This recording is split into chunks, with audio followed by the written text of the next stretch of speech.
জন্মের সময় কোনো শাঁখ বাজেনি, জন্ম থেকে যে জ্যোতিষীর ছকে বন্দি, যার লগ্ন রাশি রাহু কেতুর দিশা খোঁজা হয়েছে, না, তার নিজের জন্য নয়, তার পিতার জন্য, তার ভাইয়ের জন্য, তার স্বামীর জন্য, তার পুত্রের জন্য।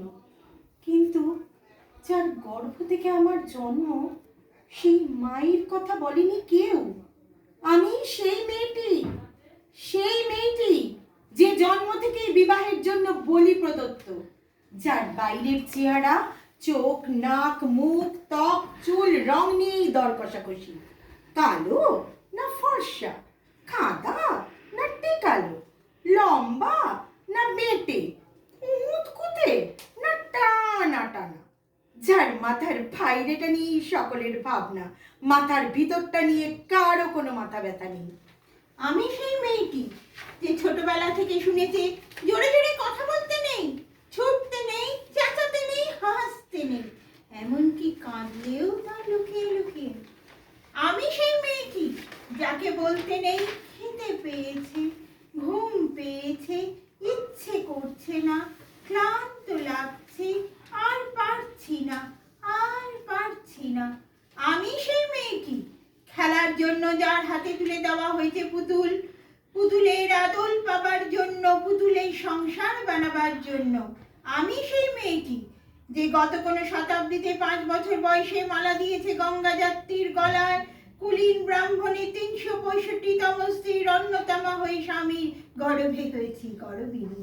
একাদশীর দিন অবুঝ দশমীর বালিকার তৃষ্ণায় আটক ঘরের মাটির লিহন করতে করতে প্রাণ ত্যাগ করেছি। সন্তানের পর সন্তান জন্ম দিতে দিতে যন্ত্রণায় মুখ থুবড়ে পড়েছি সতীকাগারে, জ্বলে পুড়ে মরেছি সতীদাহে।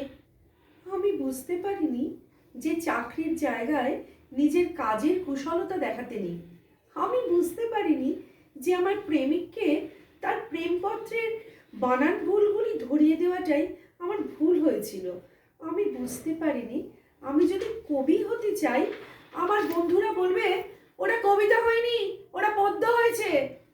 আমি বুঝতে পারিনি যে বিংশ শতাব্দীর শেষ সীমানায় এসে দাঁড়িয়েও এই পুরুষ শাসিত সমাজ বুদ্ধিমতীদের জন্য অপ্রস্তুত।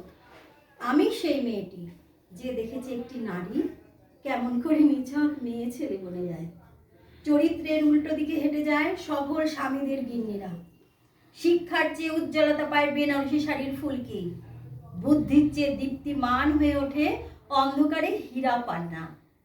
আমি সেই মেয়েটি, জানেন, আমি সেই মেয়েটি যে জীবনের কয়েকটি বছর ভুলের পরে ভুল পুনরূপী ভুল করে চলেছি।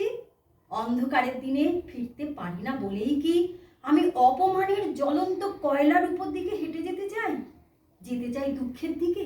আমি প্রণাম জানাই সেই প্রথম আগুনকে, যার নাম বর্ণ পরিচয়, সেই অগ্নিশুদ্ধ পরম্পরাকে, সেই সব পুরুষ রমণীকে যারা ঊনবিংশ শতাব্দীর অন্ধকারের হাতলে জ্ঞানীর আলো জ্বালিয়ে এক জন্মে আমাকে জন্ম জন্মান্তরের দরজা খুলে দিয়েছে। আমি আজ প্রেমের জন্য ফেলে যাচ্ছি আরাম, শোকার্জিত সাকান্নির জন্য ফেলে যাচ্ছি কৃতদাসের চর্বচট্র, জেগে থাকার জন্য ফেলে যাচ্ছি ভাত ঘুম, যন্ত্রণার জন্য ফেলে যাচ্ছি সুখ, জ্ঞানীর জন্য ফেলে যাচ্ছি অন্ধতা, আনন্দের জন্য ফেলে যাচ্ছি সাফল্য, অমৃতের জন্য ঐশ্বর্য। আমার হাতে জ্বলছে দিশারীদের শিক্ষার মহান আগুন। আমি সেই মেয়েটি। আপনারা নিজের দর্পণে দেখে আমাকে চিনুন, আমাকে চিনুন।